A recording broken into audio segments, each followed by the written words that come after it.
Hey, welcome to Rocket Motivation. Before we start the show, I want to thank our great sponsors, Alliance Mechanical Solutions, specializing in pipe and structural crafts, and AMS Utilities, specializing in utilities construction. Both companies experienced in getting back up since 2010. I have a choice in every situation, and if I choose good things will show up in the end. I'm a product of second chances. We've always said forgiveness is for the person that's doing the forgiving, and I didn't want to take that negative energy forward. I'm sitting here believing for a miracle, so how can I ask to be blessed with something and then maintain a level of hate? Especially coming from a background that I come from, was to start believing in the things that I say I believe in. God's plan is whatever you put in motion. And if you put it in motion, you need to make sure you have all your steps in order. So I don't blame God, I don't blame the devil, I don't blame nobody. I always start with me. The biggest devil I ever face in life lives in my reflection. Hey everyone, this is Rod Cady, and welcome to this week's episode of Rocket Motivation. This week's guest lost his wife of 13 years when the vehicle in which she was driving was struck by another vehicle driven by a teenager. His two children were in the vehicle, his daughter badly injured. He tells his story of forgiveness, how he has dealt with the loss of his wife, and provides his take on life and the lessons he's learned.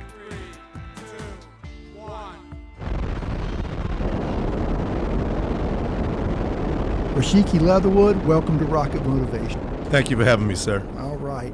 Rosshiki, tell us where you are now in your life. You know, where you live, what you do, family, kind of catch us up and bring us up to speed. My name is Rosshiki Leatherwood. I live in Mobile, Alabama. I'm a personal trainer, gym owner. I have a beautiful daughter, Brooke Marie Leatherwood, son, Jacoby Antoine Flowers. I own a local gym, which is basically a personal training studio that serves as a small gym and is a very eclectic group. My family, my mom and my sister's here.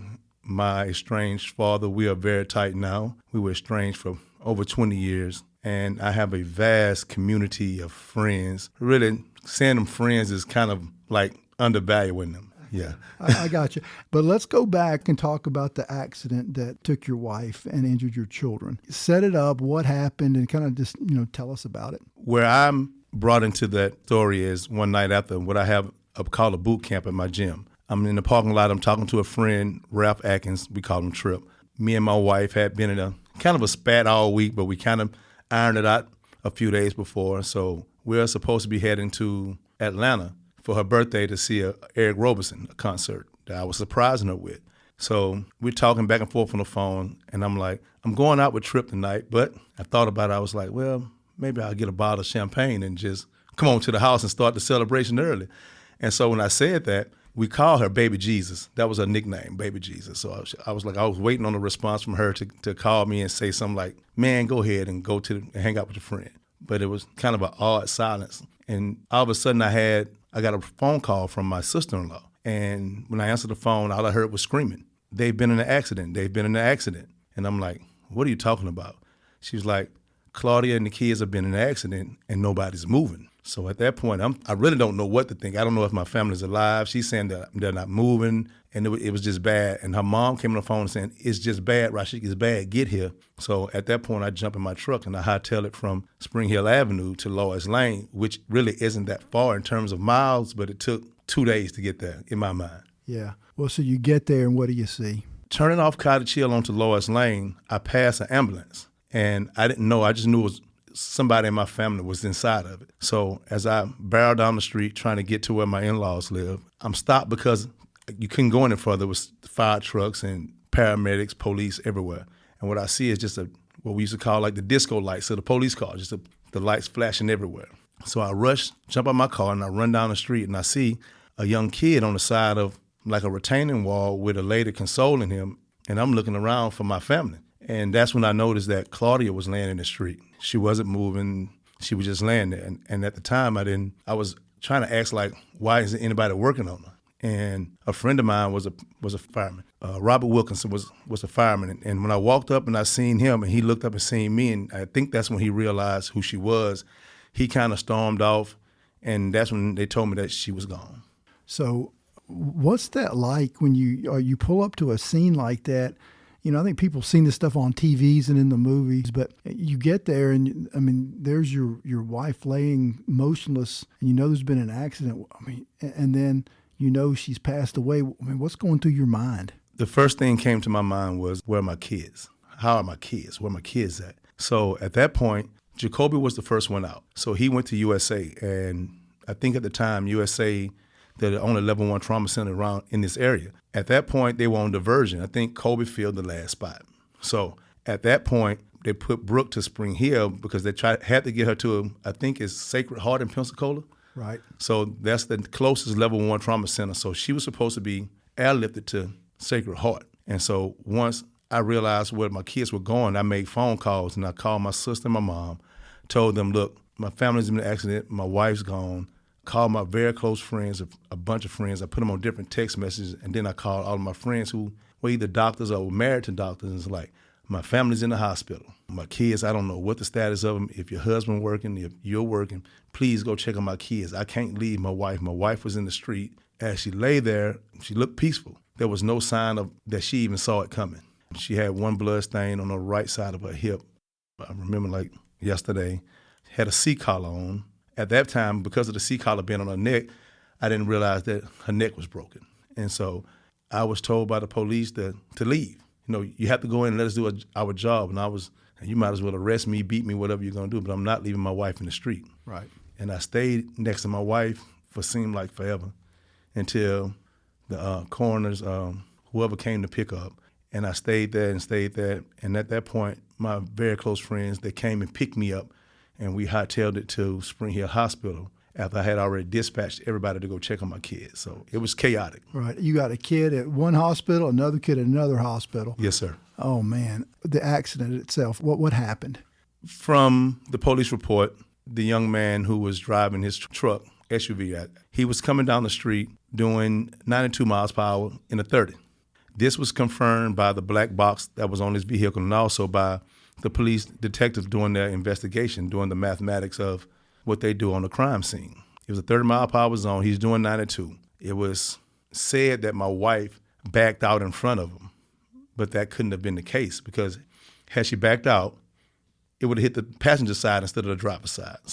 And she never even entered the street.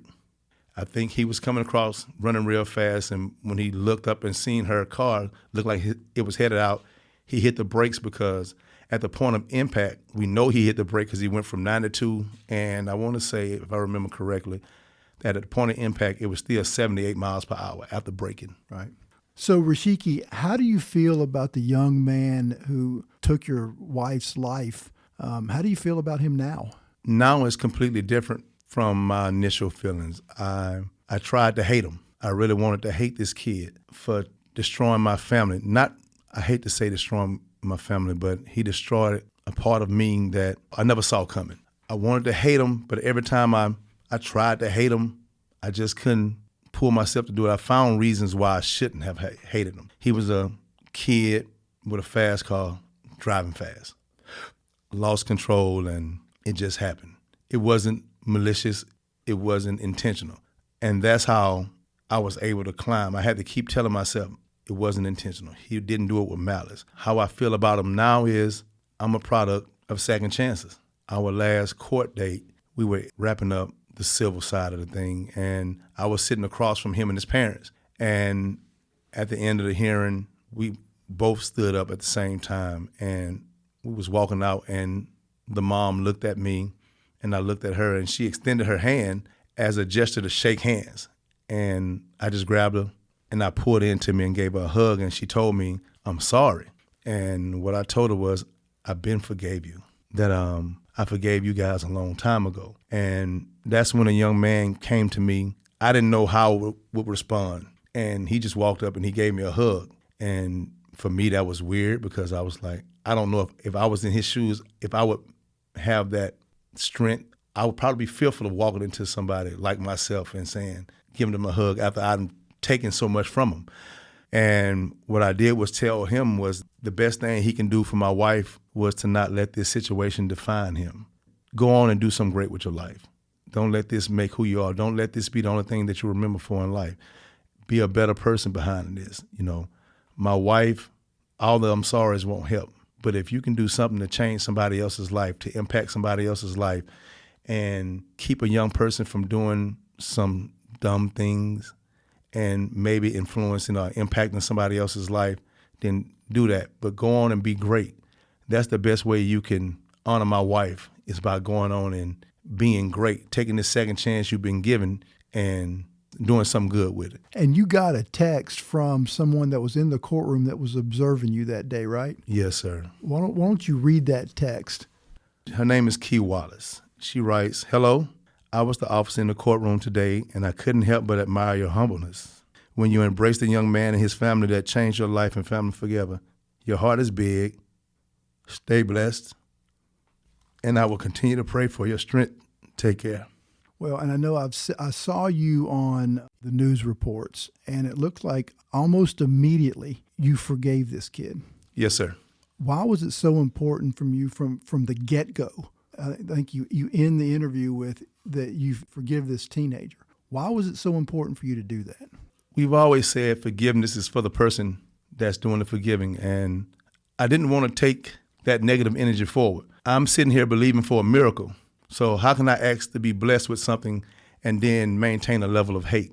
And for me, it was the only thing I can rationale. And my belief was, God, you said if I believe, you'll give me the desires of my heart. Right now, I can't ask for my wife back, but save my kids. And so at that point, it was out of my hands. So the things that I could control, which was how to move forward. You know, I have a choice. Even though I had no choice of being in the situation I was in, I had a choice in how I dealt with it. And the best way for me to deal with it, especially coming from a background that I come from, was to start believing in the things that I say I believe in. So it's easy to talk the talk while everything is going good. But when it falls apart, that's when it really is hard for most people to really lean on the things they say they lean on. But at that point, it was all I had. Right.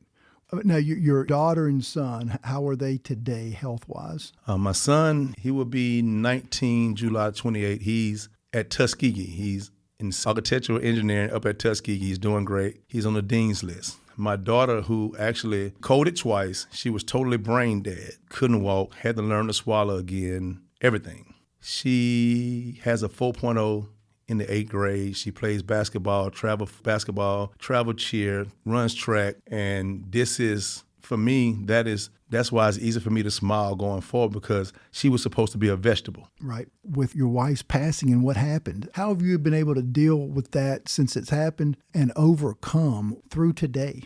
When it first happened, I don't want to say that it was easy.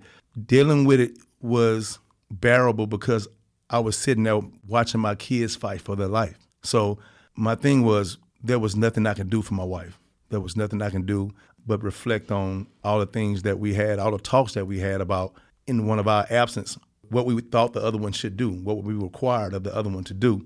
So my thing was, I didn't have a chance to really sit down and focus on my wife in the beginning, because here I am, I'm fighting for my kids. If you don't know, my son is not my biological son. When I met my wife, he was 1 year old. At the time of the accident, he was 14, so I raised him. So his father came and pulled him out the hospital. He didn't want to go, but his father came and got him. And that was a hard thing to watch. And he was looking at me like, I don't want to go, but there was nothing I can do because there was a court-ordered child support order in place. So by law, he was the legal guardian. And I wanted my son home. And I knew that my daughter wanted him home. So I had that going on. I also had my daughter who, like I say, she's in a coma. She's having neurological storms. People are actually thinking that she's moving on her own, but it was just her brain trying to heal. Once her brain started healing, it was sending out signals, like sending out broken signals. So instead of it being a controlled movement, it was more so of a erratic type movement of the brain trying to get the body to function. So I'm sitting here thinking, like, what I have to do to make sure to give my child, she's here, what I have to do to give her the best chance at having a normal life, whatever normal is at that point, because at that point we didn't know what normal was. But how do you do it? Where are you getting your strength to handle all this stuff? We say God. That's so convenient and so easy to say. I got it from God. I'm like, yeah. But I got it from the people who believe in God. I say all the time, God shows up when we do. If the power of God, or whatever you want to call him, resides in each and one of us, then he has to do nothing. God moves when we move. And at that point, there was a movement like I have never seen by the people who say they believe on God. And it wasn't just the God of the Christian God. It was Hindus. It was Buddhists. It was Jewish. It was Muslim. Everybody came together on my behalf because that's my community. My community doesn't just consist of one group. And so what happened was there was a movement so powerful.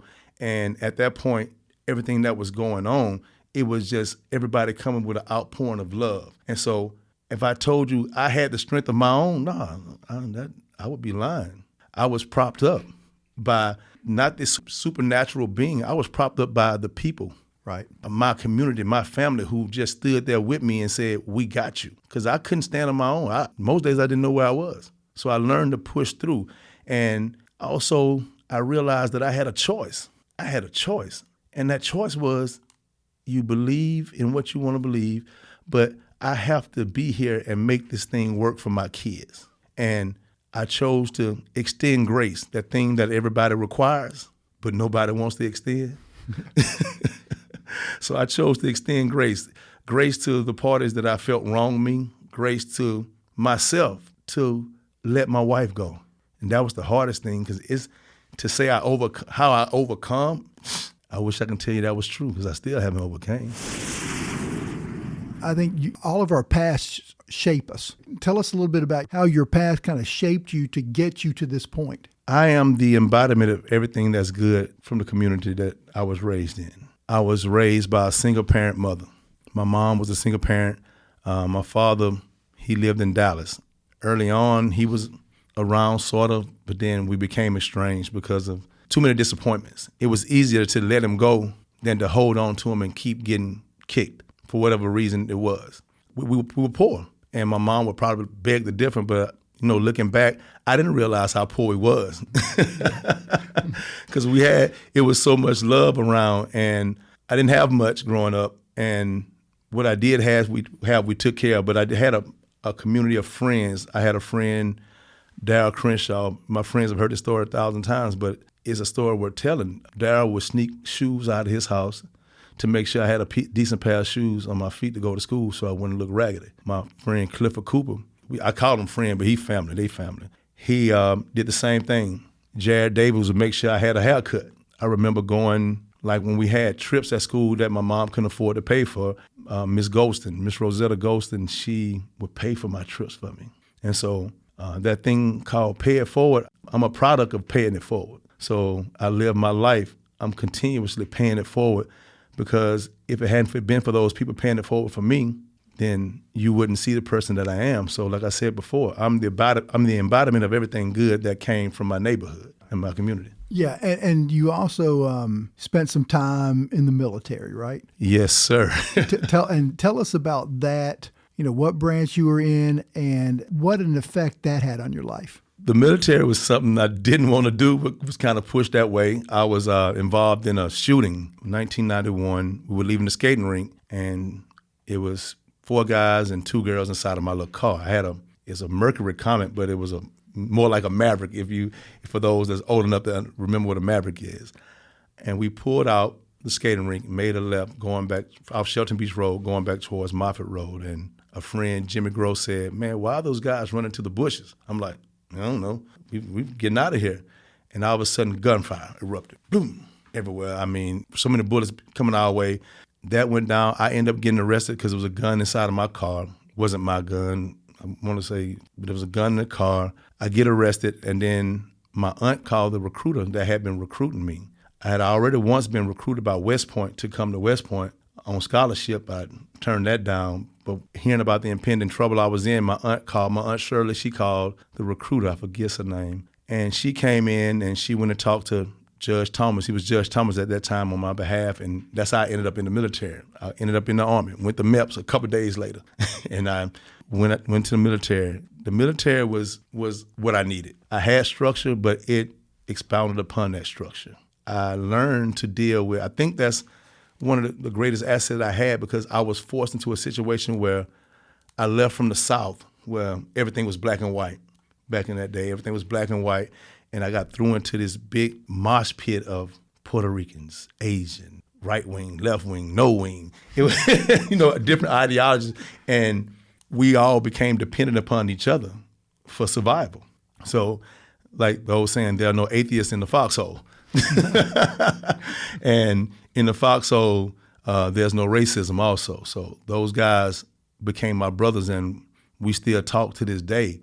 30 years after seeing some of them, we still just as close, especially with the social media realm. So it taught me how to deal with different people. Right. Okay. And let's talk about, because I want to hit this. We all have made some bad decisions in our Yes, lives. Sir.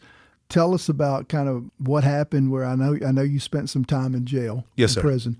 Tell us about that. I was discharged from the military. I stayed in Fayetteville, and I was in a singing group, and I was heavily into doing music. Had a group called Triple Effects, and we were a really good group.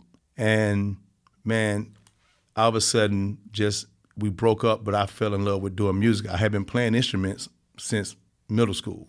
So music was always my first love. So I wanted a recording studio, and I was like, what's the fastest way to get a recording studio? I know some friends that sell dope down in Mobile. Let me go back home and sell me some drugs, get some money, and I'll exit fast. Just get in, get out. That was the plan. And how did that work out? Got 7 years in the federal penitentiary. Didn't work out too good. Well, all right, so you're in there. I mean, how did prison change your life? Prison changed my life because it gave me my life back. It gave me the time I needed to step back and realize that I was living for everybody else's expectations, that I wasn't doing anything for myself. And I made a promise to myself that once I came back, once I was released from prison, that I would do everything in my power to undo everything or to right all my wrongs that I had done. Prison was a time of reflection. Prison was a time of growth spiritually, as far as trying to understand who I was and what my purpose was on this planet. Also, I developed my voice in prison. What does that mean? I developed my voice, meaning that I understood who I was and what my purpose was. I felt like my purpose had always been the same, and I was reminded by friends that my purpose has always been the same. I couldn't put a finger on it. And we talk about it, me and a friend of both ours, me and Cam, we talk about it all the time.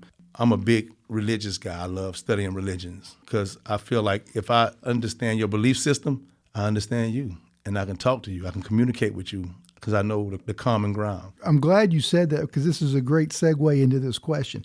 When we talked before, yes, sir. You told me, and this is a religious story or in the Bible about the prodigal son, yes. That story.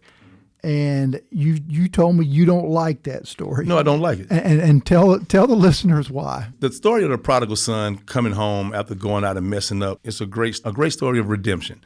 But what gets lost in that story is those individuals who took the hardest route by not doing anything wrong, by doing everything right. Those guys get overlooked. So I feel like I get praised for turning my life around.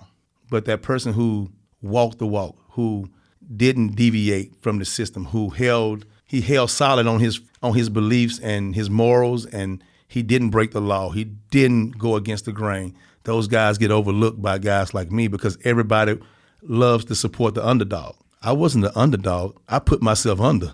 Right. Well, and that leads me to my next question. I mean, what's your thought on personal accountability? For me, I talk about change, acceptance and accountability. Those are the two major things if you're going to change. Being in prison, going back to the prison story, I heard a bunch of guys saying, I'm in jail because the man set it up. The man brought the cocaine to the system. And I was like, I never met the man. I went and found him. The man didn't give me nothing.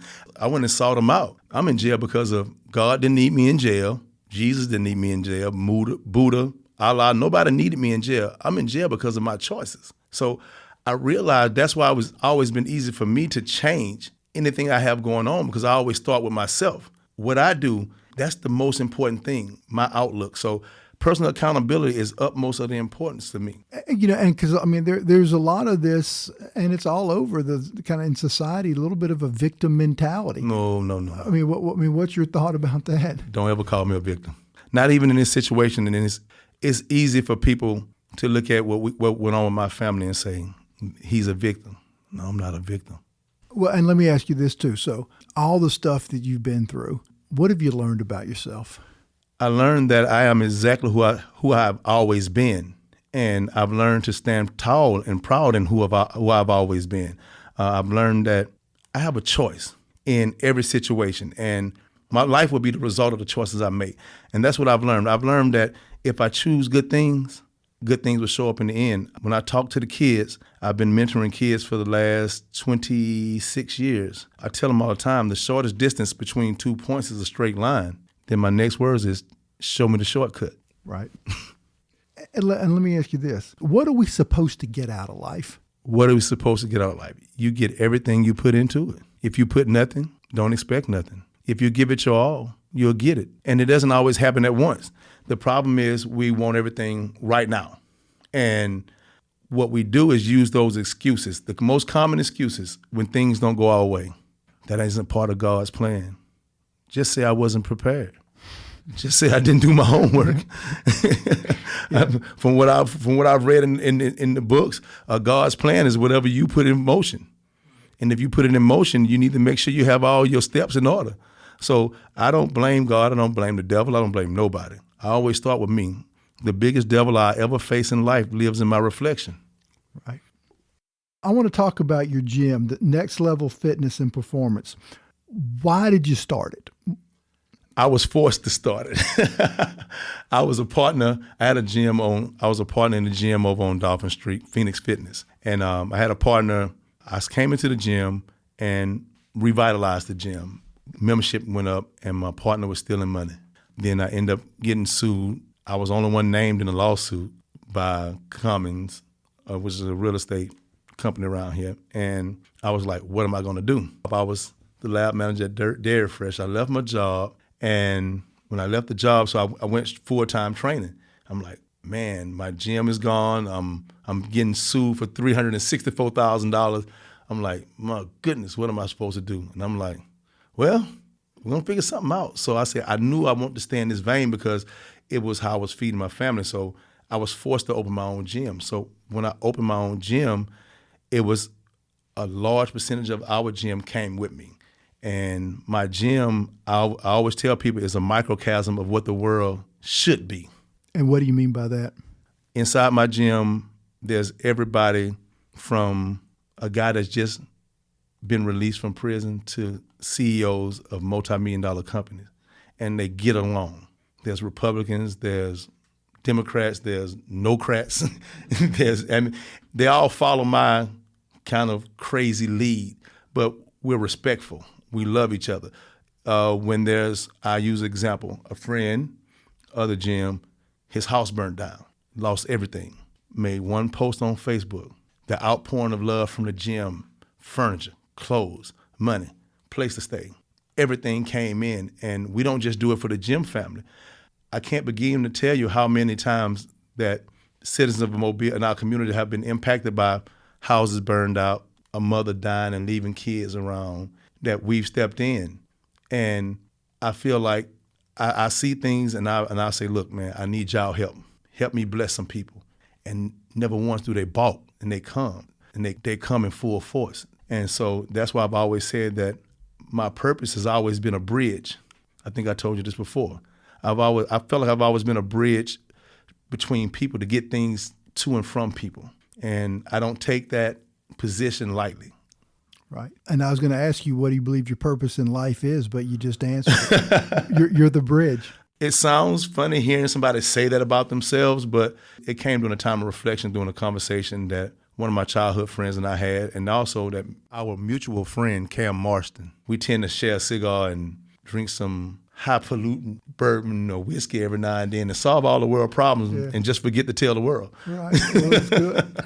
All right, and let me ask you this. So, what Rocket Motivation's all about. It's about, having guests on like you that have dealt with and overcome adversity and just deal with it every day. What advice would you give to the listeners somebody who's dealing with adversity, or going through some tough times? What advice do you give them to get over it? Stop focusing on getting over it. First thing you have to do is assess a situation, then address it. First thing first, personal accountability, because you have a part to play in everything that happens in your life, whether it's by your own hands or you've been thrown into it.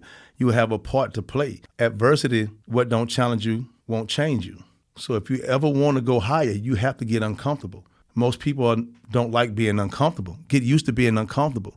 So when uncomfortable times hit you, you don't lose your mind. Also, first thing first is grace. Don't always be the one asking for grace and hesitant to extend grace. We all need it. We all need that grace.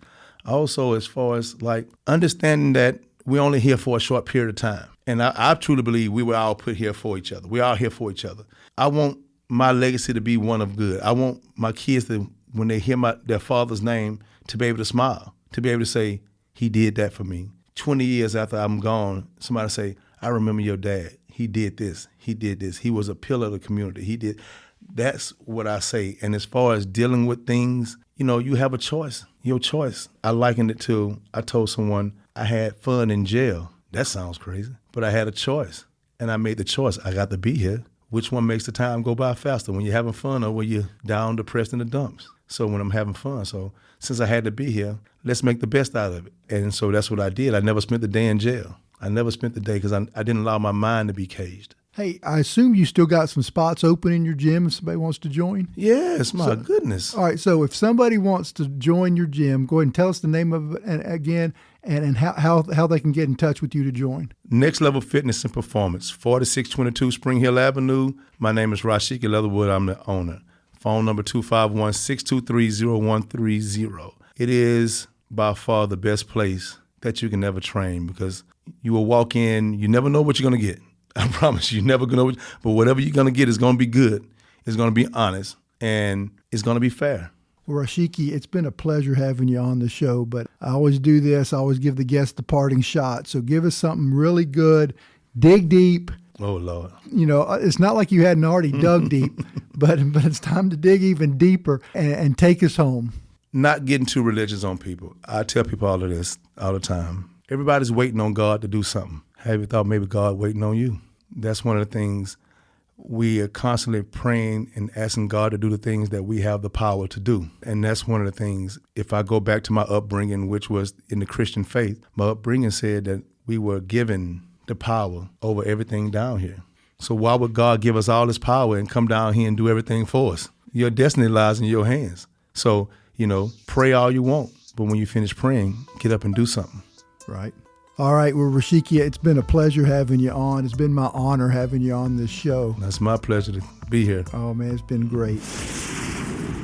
What a great episode with Rosshiki Leatherwood. It's just great to hear someone to be able to talk so openly and honestly about their life and about their life lessons.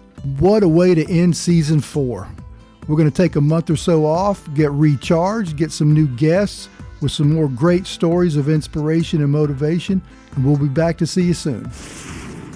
Thanks again for listening to Rocket Motivation. I want to again thank our sponsors, Alliance Mechanical Solutions and AMS Utilities, both companies helping build the Gulf Coast since 2010. If you want to learn more about these companies, visit their website, www.alliancemechanicalsolutions.com. If you would like to get my book, Get Back Up, it's available at Amazon. Just put in Get Back Up and my name, Rod Cade, and the book will pop up. I'd appreciate it if you would subscribe to Rocket Motivation wherever you listen to your podcasts. And please rate and review the shows and spread the word about Rocket Motivation to your friends. So until next time, remember, never give up and always get back up.